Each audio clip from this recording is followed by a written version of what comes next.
Hello, everyone, and welcome to One Chillport Podcast, episode 279. I'm Benjamin Yoder, here today to talk to you about video games. Had a bit of a miscalculation this week. Not only did I miss the stream, but also realized that I probably had time to shove in a podcast, a normal podcast before I left. So if you don't know, I'm heading out of town this weekend.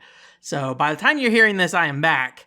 But I just wasn't sure if I was going to be able to do a podcast episode before then. So instead of doing some kind of ranking list or something this week, I just have enough notes here that I thought it'd be worth go ahead and just recording the usual episode. And maybe it'll be a little bit shorter than usual, but I'm okay with that if that's the case. So anyways, welcome to episode 279. I'm Benjamin Yoder. Today, I'm going to talk to you about arcade games. I went to the arcade. Also went to like a education center. I always like talking about the little educational games that they have at those centers because they're always kind of interesting in some ways to kind of find like how they balance, educating a person versus, making something a video game. And then also we're going to talk a little bit about a curling title we haven't talked about in a long time. Tri-Ace, we finally got some kind of an update on them. And then a couple of other smaller things I want to chat about as well that I think are... especially the last one here regarding the Gundam Metaverse, I think was pretty interesting. So that is this week's show. Anyways, arcade games. I played them. So my family's in town, so we're going around and doing stuff. And one of the things that my nephew wanted to do is go to Round 1. If you don't know, Round 1 is a arcade here. It's really across the U.S., but it usually has...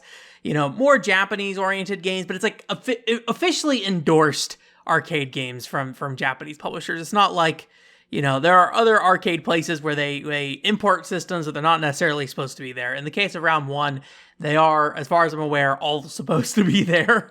I only ended up playing about 3 games there, though. Honestly, I don't know. A big reason why I don't go to Round 1 very often is it has a heavy focus on rhythm games rather, and also a heavy focus on fighting games, and then the rest of it's kind of the typical Dave & Buster's kind of experience, I feel like.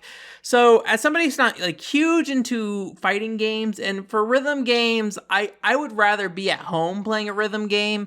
There's just not a lot of draw to me. So even though I talk a big game about going to Round 1 every once in a while, I probably go like once every 6 to 9 months, honestly. So this is that once every 6 to 9 month check-in. I only ended up playing 3 games all there because my nephew was kind of the focus of the little escapade we went on. But I played 3 games myself. One was Asphalt 9 Legends DX Arcade, which is quite the name. And you're like, Ben, I've never heard you talk about Asphalt before. Well, the only reason I played this, honestly, because there are a bunch of racing games there. So if there are racing games there, especially in the Las Vegas, there's like Initial D there and everything. But the reason I wanted to play this is because I actually, in my DS, have Asphalt Urban GT for the Nintendo DS. I think it's a launch racing game that I want to check out here in the next couple weeks because I kind of need something to like just have as like I'm just sitting there doing nothing and I need to like kill some time, but I also need to not pay attention to this video game, and a very generic racing game, launch racing game for the DS seemed like a perfect candidate for that. So I kind of want to experience, I don't know if it's the latest Asphalt game. I believe these are still mobile titles, and I'm not sure if Asphalt 9 Legends DX is a mobile game out there that you can get and play already. But the arcade experience was pretty straightforward for the most part. It was very kind of like on-rails racing, which I mean, a lot of those arcade racers are. But what was most interesting about it was on the steering wheel, you have like these 2 buttons, and these 2 buttons basically let you do like a little butt turn, kind of. You do like a little spin, and if your little spin butt of your car smacks other cars, it'll knock them out. I assume either they respawn or they're completely knocked out. I assume respawn, honestly, just because I don't think they want to risk you running out of other cars to beat up while you're racing around. But yeah, it's just like a pretty straightforward arcade racing game. We have this spinny butt, and you can spin your butt left, you can spin your butt right, and then you can bust up a bunch of other cars. And, you can hit maybe like 3 or 4 cars at once if you're really good about it. But it's just like an interesting little mechanic on top of what was otherwise a pretty generic arcade racing game. The impression I always got from Asphalt series is that it was a very generic racing game. The reason being is I believe those games were from Gameloft initially, if I recall correctly, and Gameloft kind of had the specialty of making solid versions of games you played elsewhere. Like, you know, there's like, they have like a Final Fantasy clone for mobile, and you know, this was before Square Enix really dug into that mobile market. So, you know, they had very generic but like reasonable games, and Asphalt always seemed like one of those where like, this probably seems like an okay racing game. So anyways, it was kind of cool to check that out because I've never played the Asphalt series before, although I may have played one on a Nokia phone. I'm not 100% sure, actually. I had a demo for some kind of racing game on a Nokia phone, and part of me thinks it was an Asphalt game, but in doing the research, I couldn't find what it was. And you're like, Ben, it's Rally 3D. It's not Rally 3D. I looked at Rally 3D, and it was a very different game from that. So I'm not quite sure what it was. I wouldn't be surprised if it was like some very generically named thing like Street Racer 3D for Nokia phones or something like that. The other thing I played was Tetote, I think that's how I pronounce it, Tetote Connect. And this is a game that we talked about a while ago, and I was kind of interested in checking this one out. It's a rhythm game, and the big reason I want to check it out is because it really focuses on kind of that hand-to-hand contact you have with, I guess, I don't know how accurate it is, but you know, with another dancer. So the idea is that you're dancing with a dance partner, and then on the screen itself, it's a pretty traditional touch game in terms of rhythm. You know, you have these dots that you know, click. There's like rings that come in that tell you when those dots are being timed. There's swipes, there's holds, things like that. Nothing really fancy there. The big thing is that it just really is focused on, I think, kind of dance choreography in some way. And so when you are touching things on screen, they really go out of their way to highlight you should be using your left hand, you should be using your right hand, which I think other rhythm games have done as well, but this one seemed to be trying to make you to do, you know, certain motions. And as somebody who, you know, doesn't go and dance when I play rhythm games, right? Maybe that's not something that I personally could get into. I'd be curious to see like what a high level player, I mean, I'm sure there's plenty of videos on YouTube, plays like, and if they do the whole like, there's like things where they're like, hey, you should spin and swipe and stuff like that, like spin your whole body around. And as far as I'm aware, there's no reason to spin your whole body other than just if you want to. So, but it was neat because it definitely does kind of give this interesting experience as you're kind of like touching hands with this other, you know, AI companion across from you kind of thing. It's kind of fun, or at least it's a cool illusion at the very least. But the big thing was, or one thing that I thought was pretty funny though, was that they ask you to choose your height. And this game was not localized at all, as far as I can tell. They just brought over the Japanese arcade machines and just plopped it right there. And they're like, hey, the people who care about this are going to figure out what they need to do through these menus. And one thing they ask you to do is set your height. And I think it's like 200 centimeters, like the tallest height. And it like comes up to like my neck or something. So it was, I couldn't quite line it up with myself. Anyway, it was really cool. I was glad I finally got to play it after all these years of, well, I think it's been years since they showed that thing off initially, but glad I finally got to play it either way. I know the Otokodol community had kind of gotten into it for a little while. Don't know if they're still involved in that. I know there's one person that is like really into it from what I last saw. But yeah, it was fun to play, and I'm glad I got a chance to check it out. And the last game I'm pretty sure we talked about before, probably from the last time I talked about my round one trip, was Dynamite Deca EX. This is that like Die Hard arcade, I think the third game in that series, although I think it's technically like a remake of the second game or something. That thing's just as, if you ever play that Die Hard Saturn game on Dynamite Deca, whatever, I don't know what the like original game is called, but I know it's called Die Hard Arcade in some region at the very least. I think in the US. It's just as goofy as ever, where you turn into like a zombie chick through like, well, you choose between 3 different characters, and then like I chose the middle girl, and then like you get different stances based off like the briefcase you pick up. So one time you're like a zombie chick or whatever. I don't know what it's called. The thing is like they're in the Super Mario Land game where they have like the little hopping animation. So they just like hop and jump at you with their arms out, and they have like the little talisman down their face and the little hat on. And then also you had like a assassin kind of set where you would have 2 pistols and you're wearing like a white Chinese dress, I feel like, or something like that, and you like do this little gun dance when you shoot, things like that. So it was definitely a fun little game that's just like fun to click around and punch through. So if you're interested in the Dynamite Deca or Die Hard game, the original one, and never saw the second or third game, definitely look it up because it was definitely pretty fun. I was actually happy they refreshed their fighting game arcade cabinet setup, it seemed like. So all the monitors that used to be problematic are now good. I think they may have removed some games, I will say, though, so I don't think they went out of their way to fix every single one. But, there's still like a good, I'd say 12 rows of those kind of like candy cab arcade games there. So, or not really candy cab. I don't know what the modern term would be for it on some of those more modern machines, but I think it's the same kind of idea where you have like one cabinet that fits a variety of different boards that you can put on there, similar to like the white candy cab system. So anyways, that was my round one adventure.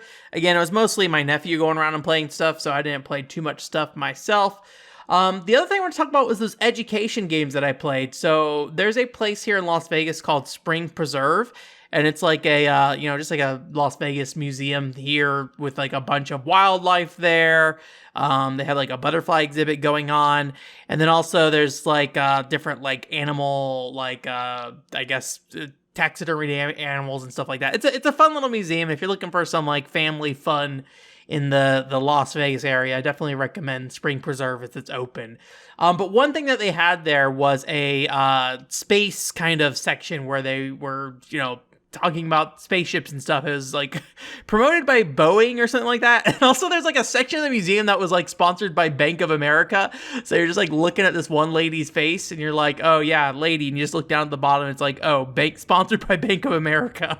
Anyways, but so they had this like space area and they had 3, I think, games there. I at least played 3 of them. One was called Full Throttle, and this is like a plane game where basically you can go and like build a plane and then fly through some rings. I did not like Full Throttle very much, but the kind of goal of the game was to teach you about different aerodynamics of different plane shapes. So what does different wing types do? What gives you better maneuverability, what gives you better speed, what different nose types do, and things like that. And they had like a little nose display over there where like you could see the wind and how it like goes over these different types of, form factors for plane parts and things like that. So it was trying to teach you about that as you kind of modify your ship. But the game itself was pretty much just fly through the rings, and it was very straightforward. So what I did, I just equipped my entire ship with all speed accessories, and I got number 1 on the leaderboard. It did not seem like that hard to get, high on the leaderboard. I think most people were like within a second of each other. I think the only reason why I got higher maybe was I kept spamming the boost button. So like a section at the end where you can use the boost, and even though I ran out of boost, it still seemed to let me use my boost at the end of that section. So I think that might have been a factor. And then also I really cut close on these ring turns where they like ask you to go through these rings.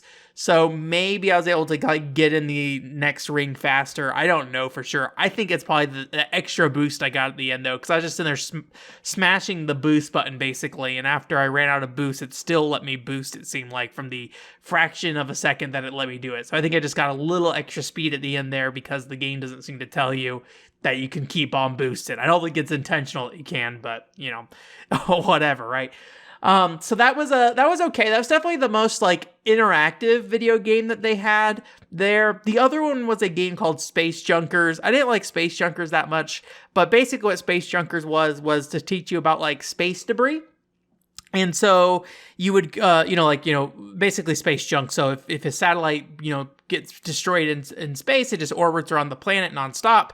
And then the more and more of this trash that ends up getting, thrown into space from satellites blowing up and stuff like that, the more it creates like this layer of junk. And we don't really have a good way to get that junk out of space. And it can be very dangerous to other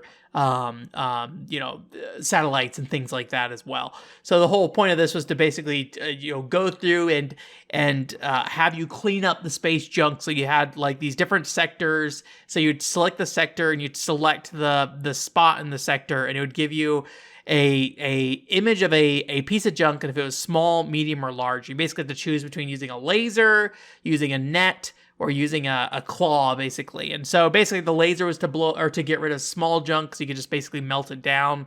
The net was to grab up the medium junk, and the claw was for the large junk. So basically all it was you just clicked between all these points, and this basically chose small, medium, or large. And you did that, and I got through all 6 sectors within the time frame. I think it was like a 2 or 3 minute time frame, so I was able to finish it. And do that. But again, it was just kind of like, basically match the thing. So, just basically press it, small, medium, or large. Okay, press the one, next one, do that over and over and over and over again for about 4 rows, and then 4 rows within each sector kind of thing. So the point of that one obviously is to just teach you about space junk. I don't know if it really taught you anything through the actual game itself. I think the same thing can be true for Full Throttle as well, but I think the point really is just to tell you about something and then hopefully give you an experience that will connect that with you, right? So that you remember it kind of thing. And the last one was I don't know if you'd call it a game. It was kind of an interactive experience, I guess, maybe. It was called Spread Your Wings. And essentially this was about birds and how they fly. So this is actually at the beginning of the exhibit to kind of just teach you about how, in nature, flying mechanics work and things like that. And this is actually interesting. It actually uses a Kinect setup, a 2 Kinect setup. So they had 2 Xbox Kinects sitting under the sides of the screen. So almost in the way that you have 2 infrared lights on a Wii sensor bar. It has those 2 Kinects. And then they had 5 dots on the floor. And then each dot would represent a bird that could be in play, essentially. So if somebody was standing on that dot, they would be a bird.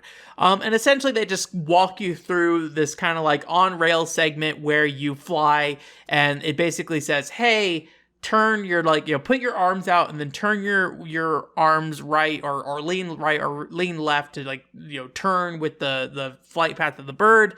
They'll lean forward to do a dive and then flap your wings to ascend kind of thing.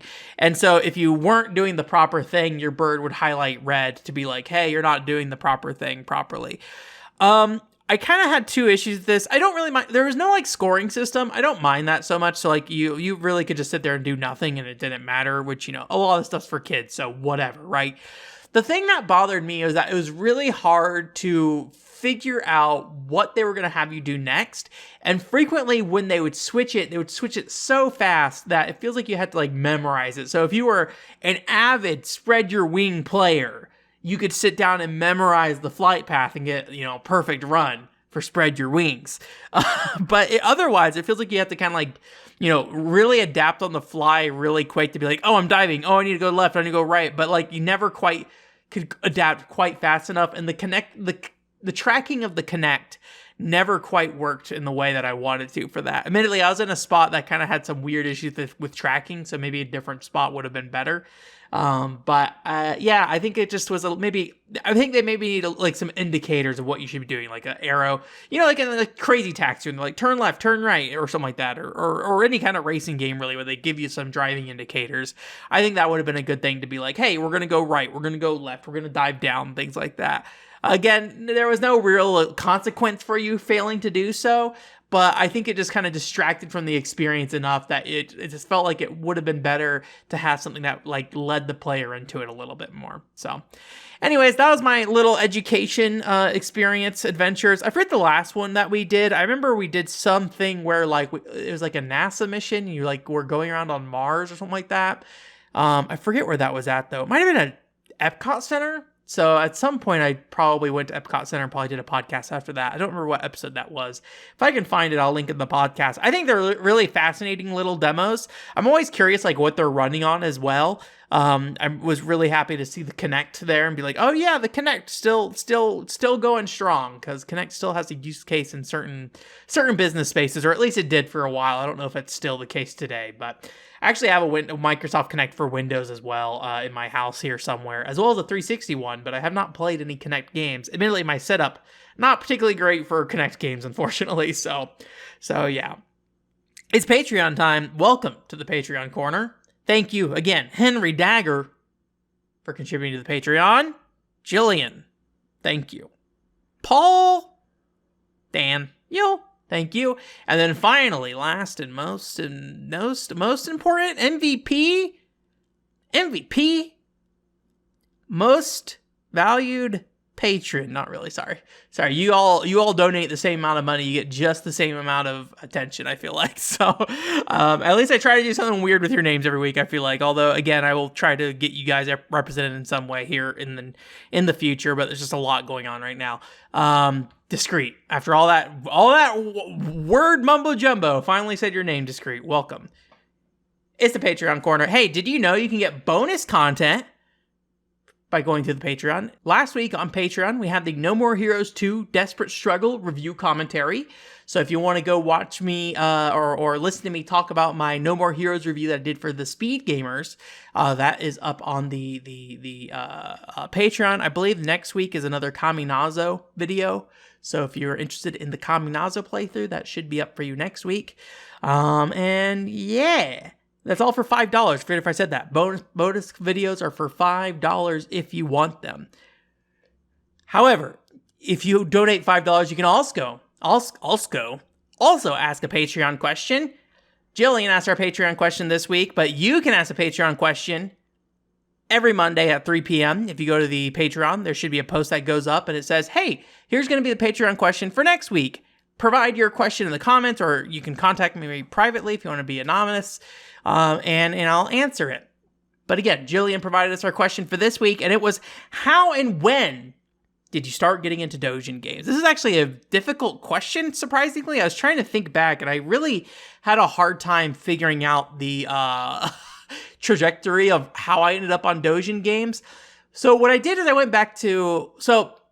one of the most easiest places you can access doujin games that are not just like Steam doujin games. If you want to get like the real raw doujin games, I feel like dlsite.com is a great option for that. It's been around forever. People have been uploading stuff there forever. I will warn you that it can be fairly erotic at times. So if you are under the age of 18, be aware of that. There is a all ages section, but still just know sometimes it can be a little sexy from time to time. Japanese all ages does not necessarily mean it is appropriate for somebody under the age of 12 or something like that, right? But anyways, so I went on dlsite.com and looked at my purchase history and looked at the first game I bought on DLSite. And this actually made a lot of sense of what I picked up, and that was... the Hatoful Boyfriend. If you don't know, this is something that actually got kind of a bit of traction on PlayStation. I think there's like a Vita and PS4 version that came out, and they was given out, I think, as a PlayStation Plus game for free. And so I think a lot of people got exposed to Hatoful Boyfriend. But it was essentially a bird dating sim where you would date birds, and each bird was representative of a guy, and you could actually go, I forget where it was. I don't know if it was in game or if it was like outside the game, but each character actually has like a human version of them. But you know, in the game, it's just like a photo of a bird basically that would show up on screen, and there's a bunch of bird puns in the localization or whatever. And so in 2012, I picked up Hatoful Boyfriend on DLSite when that came out. That was the first doujin game I believe I purchased. I could be wrong, but I believe that's the case. And that was something that was recommended to me by a friend. I'm going to take a strong guess that friend probably found out about it through 4chan. I don't know for sure, but that would be my guess. So I looked at the next game after that. It was actually a really long gap of time before I picked up the next game. And the next game I bought was Blueport J, Summer Sky Prelude.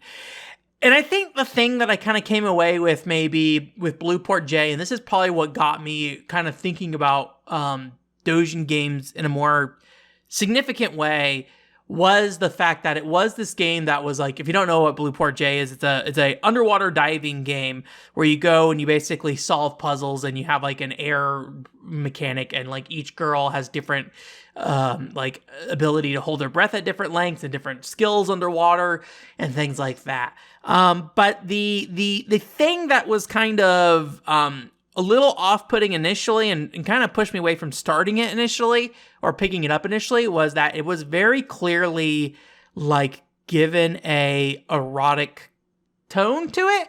And I've explained this on the podcast before, but basically, you know, whoever makes this game, Foxeye is the developer, is into like these underage girls drowning. That is very likely, very clearly presented as like a sexual thing for them. However, it is not a sexual game in any way, really. Like the drowning aspect of Super Mario 64 is more detailed than Blueport J's. However, the context is there. And so the context changes it. And like, unless Miyamoto's got some fetish that I don't know about regarding Mario, it makes you feel about the game differently for sure. However, the game itself, when I sat down and played it, was a great game, a very relaxing game. And Fox Eye makes a lot of games with this concept in mind, however, with different genres. And so it was like this really fascinating thing to be kind of confronted with, of just like, this dude's like sexual preference drives his game design in a way that's like really kind of fascinating. And it's like, and it's presented in a way most of the time where like, if you don't know about it, it's not really something that you would think about, and so you don't really. It's like the game itself on its own, separated from all that, is just a good video game kind of thing. So yeah, it is one of those things that was like, I don't know how I feel about this, but I think that was kind of the thing that kind of made me realize that these doujin games can be great video games, even under weird circumstances like that. And I think that's really probably what started to kick me off in checking out doujin games more significantly. Super Panda Ball was the next big one after that, I feel like, with the masochistic panda ball that you hit.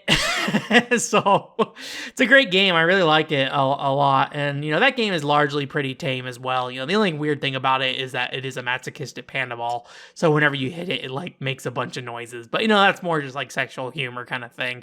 Doesn't really have any weird connotation with it. So I feel like that was kind of how it went. And then from there, I just kind of started getting into more and more Japanese focused games, I think. And I got more and more ambitious with the types of games I was willing to pursue. And so I have less of a holdup of like picking up and trying certain games that I would in the past, and like spending money on them, especially like the DL site games can be quite expensive, doujin games. So it's not like, you're going in for like a cheap, quick fix. It is a very distinct thing that you're going after, and the money aspect of it is not an easy hoop for many people to jump over, unfortunately. So and you're definitely getting like less than what you paid for when you think about quality. So it definitely have to be in the right mindset to really enjoy doujin games more than, most other games. There are many great games you can get for free, right? And so, there are many better places you can spend your time, but doujin games are just really fascinating. And I think for the school stuff, I think it really was just going to Comic Cat and just like seeing, a bunch of university students hand their discs out and things like that. And, some of them, be kind of excited for you to take their disc back overseas and stuff like that. And they'll be like, oh, you're taking it to America. I'm like, yes, I'm taking your disc to America, to where I constantly struggle with the question of, should I upload this to archive.org? Because I want to back it up, but I don't know. When I go to PRGE, I might see if I can find Frank Cifaldi there, if he has like a booth or something, and maybe just talk to him about that a little bit and get his thoughts. And, if I make a decision about that stuff, there's not a great answer, but I hope I can get, I think Frank is generally level-headed with those kind of questions. So I think having input from someone like him could be a big help in trying to figure out what the best way to approach it is. And if I don't make it public, like what's the best way to approach, holding on to that stuff and when to actually release it. Because eventually, if I die, that doesn't mean anyone else gets access to it, right? Unless I have like a check that makes sure I'm alive still or something. So yeah. Anyways, thank you again for the Patreon question. I really appreciate it, Jillian. Again, the Patreon question post goes up on 3 p.m. on Monday. This next upcoming week is going to be kind of weird because I'm recording this on a Wednesday already, or Thursday, sorry. And then when it comes to next week, I will be recording that probably on a Wednesday. So, if you can get your questions in quick for next week, otherwise, just go on to the next thing. If you do get a question in and I've already recorded the podcast, the worst thing that's going to happen is I'll push it on to next week. So don't worry too much about it. Got some news stories I wanted to touch on here real quick. One is a quick update on a game called Let's Play Curling. Although I think it was originally called Everyone's Curling in Japan. But this is Imagineer's curling game, and they have just launched the game in English. I don't know if they announced that this is happening. I don't seem to recall seeing that it was, but we talked about this game a while ago. It still looks pretty neat. It's basically a curling game, but you use your Joy-Cons to kind of do the little shuffle. I'm kind of interested in it, although it is a digital-only release, unfortunately. There is a physical release in Japan. However, it's not confirmed if they've patched that version with English language support. So I'm not quite sure what's going to happen. That being said, like curling, you probably don't need that much, English unless they have like a cool story mode on there, which at that point, like, yes, I want to know the story. Give me your curling story. I want to know what it is. But I think that's very cool. So that is out on the Switch now digitally. I just don't know the situation with the physical copy, but they said in the description for the game's trailer that it would be a digital only release, unfortunately. I think it's like $40 to get the physical from Japan, although shipping and all that fun stuff. We finally have an update from Tri-Ace. If you don't know, I've been sitting there, all right. Tri-Ace has had an update where they're making Star Ocean, so I guess there's that part of it. So I guess we already have an update from Tri-Ace. I was like mixing it in my brain when we were saying Media Vision and Tri-Ace. I don't know what either of them are doing. What the heck are they doing kind of thing. Media Vision, we still don't know, but Tri-Ace, they are making that new Star Ocean game. However, they were in the news because they reported in their financials that they had an over $6 million loss, unfortunately. They basically blamed this on canceled projects, delays on existing projects, and certain projects not being picked up from publishers as well. So it was a 42% drop in sales from the previous year. And a big thing is that they shut down their Star Ocean mobile game, Star Ocean Amanesis, I don't know how you pronounce that, which was shut down in 2021 in Japan, so they no longer have an active mobile game. They did have a mobile game that they launched in 2016 called Heaven X Inferno, but that shut down the next year after that in 2017. So maybe not too surprising, because like if you look at their lineup in recent years, like 2019 was Star Ocean 1 remake yet again. I mean, they've remade that game, I feel like, multiple times now. Resonant of Faith, the HD edition came out in 2018, and then Star Ocean, The Last Hope 4K HD remaster was 2017 as well. So the last new video game they made before this most recent Star Ocean that's coming up is Star Ocean Integrity and Faithlessness. I shouldn't say that. The last new console game they've made. Mobile games are games on their own, and Star Ocean, Amanesis, and Heaven X Inferno were their own games. So those were launched in that same year. So 2016 was still the last year that they put out a new video game. The rest have been all remakes. So anyways, I don't know, like I was reading on Noisy Pixel and they were kind of like talking through it, but I didn't really see any information that seemed to suggest that they're like in financial trouble. Like I don't know how much cash they have on hand. But yeah, they did definitely go in the red this year, it seemed like, or they became insolvent. So anyways, hopefully that turns around. I don't know how well the last Star Ocean game sold, but they keep pushing that franchise. So apparently it's selling well enough that Square Enix keeps trying, or at least, selling close enough to well enough that Square Enix keeps trying. So hopefully that new Star Ocean game does well. I'm kind of interested in it, but I don't know if I ever will get the chance to play it, unfortunately. So Gamazumi. This is a publisher for the Nintendo Switch. I think they might be a Western publisher. I could be wrong. But this is a Ichi game publisher. So, in the same vein of like, Curate with like Beat Replay and things like that. Although they're like a developer. In the case of Gumazumi, I think they might just straight up be a publisher. Either way, they tried to publish a game recently. I think it was called like Tentacle Shooter or something like that. And I think I believe that game had some nudity in it. It was like a, hentai art kind of thing, but like not full hentai. It was like topless girls, but like anime drawing topless girls kind of thing. And they actually had their game blocked. Apparently this is something that was allowed before, that you could have topless girls in your game. But Nintendo is no longer doing that. A big reason that seemed to be cited, or at least the suggestion, was that basically Nintendo was concerned about it hurting their brand due to those issues. So this still is like a really weird situation. So if you don't know, recently we followed the Chronicles of Massage Freaks, which is like a massage game that had like very sexual overtones with it, that is now on Steam, called Beat Replay. I don't know if that's how you pronounce the second part of the name. It's Refle, but like I feel like it sounds weird to say Beat Replay. Anyways, but that game still is not out on the Switch, even though it was initially announced for the Switch, I believe, or at least announced at the same time. So it's interesting to see, because I don't think that game, I think there's a patched version of it on Steam, and then you get like a 18 plus download key from their website for Beat Replay, and then also there's a DL site listing for Beat Replay as well, which I'm going to guess that is just the straight up 18 plus version of that maybe. But anyway, so it's just kind of interesting, because at the same time, there's this other story going on with the Chaos Head Noah developer saying that they can't release, or at least they're delaying that game from coming out on Steam due to content guidelines. Meanwhile, they're still launching on Switch. So they haven't said what the issues were yet, but it's really interesting to see this weird, like, hey, this game might not be safe enough for the Nintendo Switch.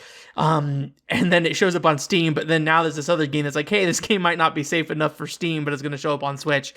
So I think it's one of those things that, like, the guideline for sexual content and like really rubbing up on that 18 plus line kind of thing is always just like a really hard one. And like nobody seems to want to put down like really solid terms of what is required, and each platform has its own differences kind of thing. So it's just strange to see this kind of weird back and forth.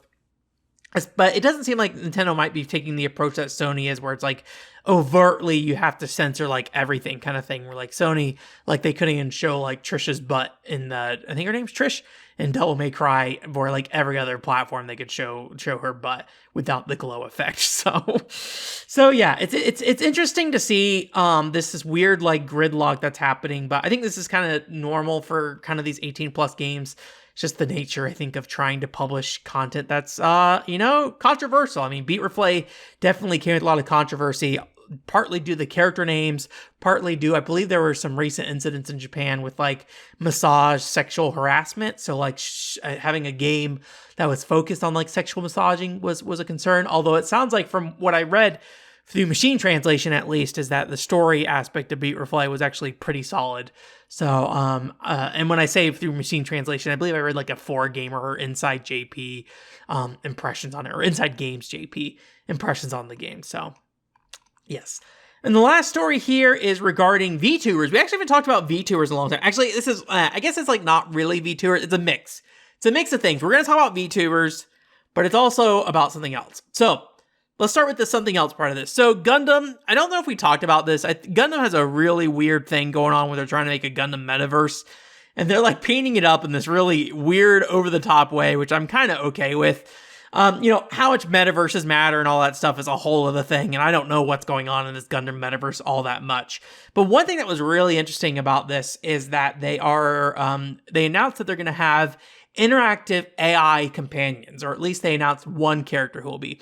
And basically you can ask in this metaverse this character about Gundam, and they would reply to you, ideally, right? It's an AI, so how accurate that is going to be, probably around the range of, I think, of like a Siri or something like that, right? It's going to be Siri repeating back to you what a Zaku 2 is, who made it, stuff like that. That's my assumption of what this turned out to be. So it's kind of interesting that it seems to be implying that they're going to have more of these AI companions, and it'll be. I just think that like kind of like personalized help with like their talking avatars and things like that can always be like a really interesting thing.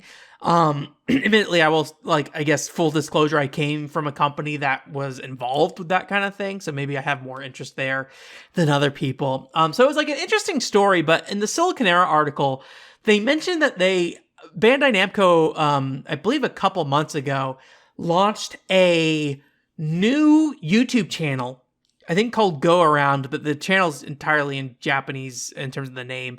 It seems very Japanese focused, where they actually have AI VTubers.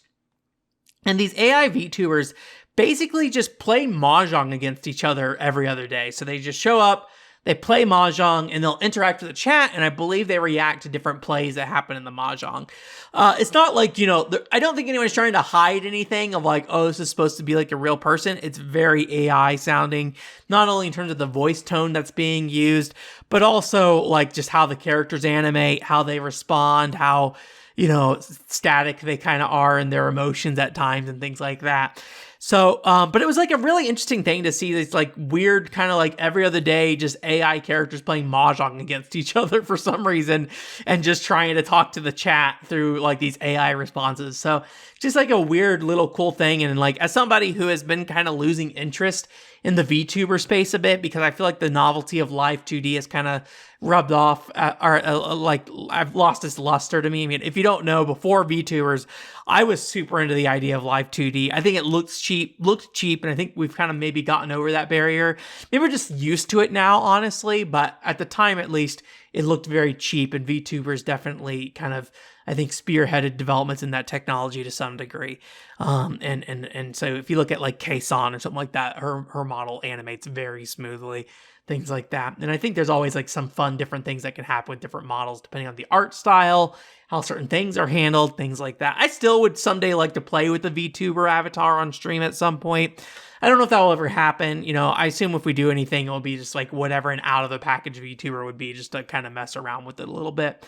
But yeah, anyways, I just thought it was like a really interesting way to kind of do these like VTuber kind of experience with AI avatars instead. That being said, you know, I know with AI stuff, there's always some kind of concern about, you know, ethics to some degree. There's been a lot of discussion because image generating AI has become quite a thing on the internet lately. And I think it's more than just the fact that it exists. It seems like maybe there's some concerns about how maybe the technology was taught, what kind of art was fed to it, who owned that art, all that stuff. Just like if it just was pulling resources online of artists who weren't asking to have their art submitted to this thing and stuff like that. So, you know, I think there's like some weird stuff with that. And then there's always like when it comes to writing news stories and things like that, there's AI, news story generation. Although there's a really good, video by, I think it's called The Couch Report, that did a AI video test kind of thing, like an AI trying to write a video script. So if you ever are curious, like what that looks like, I think that's a great example. I had heard about it a bit when I was in journalism school and got like fed a few different examples at some point. I think there are maybe some newsrooms where they will use the AI generation as the base, and then from there, the real author will come in or editor will come in and like basically, you know, adjust the news story and you know make check the facts and stuff like that, basically to reduce some of the more mundane writing for like obituaries and things like that, right? Or I guess obituaries somebody else submits though, but you know, for smaller stories that aren't necessarily like, you know, needing big, like, I was about to say big human brain. The big human brain doesn't necessarily need big human brain to do it. So anyways, I just thought that was like a cool thing anyway for that. So that's it for this week, though. Thanks for coming. OneController.com is the website. Like I said, we'll have kind of like a mid-show week next week. I didn't look at the news today, Thursday. I think I looked at it this morning, actually. But Friday, I looked at the news. Yeah, I'll be out camping, actually. So we'll get back next week, and we'll kind of have like a half-week news follow-up, I think. And then also maybe talk about some other stuff that isn't just arcade stuff. I don't think I might have some stuff to say about Asphalt for the DS. Who can say? But yeah, anyways, just as a reminder, Patreon, you can again support me for $5. I believe this week, oh man, I'm going to try to say this off the top of my head and hopefully I get this right. I believe there is a unboxing video this week, or like a pickups video this week for my latest pickups from Vink. So hopefully that's what that video is coming out this week. November is going to be heavily focused on panels, I will say, and getting those panel videos out. So don't expect a ton that month. And then December, I'm kind of keeping open at the moment because I have a lot of planning I need to do for next year. So December might be pretty dang light. But we'll see. I'm having a little bit of trouble getting the panels put together, so hopefully I can pull those together. Next week is going to be pretty busy because I'm going to the PRG as well. But the weeks after that, I really have to crack down on those panels and get them done. So, because I think it's like, I think the second week in November is I think when I go to do the first panel, and then the week right after that I go to do the next panel. So I'm sure I'll get there, you know, or at least have something to get put together for it. So anyways, thank you guys so much again for coming this week. And yeah, I hope you guys have a great week. Again, you can listen to us on any podcast platform. Just search One Controller Port on your podcast platform. I heard recently that like, hey, podcast reviews are still really good. So if you haven't given me a podcast review before, I would appreciate that on your podcast platform. And then also, you can watch this video on YouTube as well if you want to see my face and all the stuff that comes with it. Otherwise, though, I'm gonna do that. That's all I'm gonna say this week. So I hope you guys have a great week. Bye.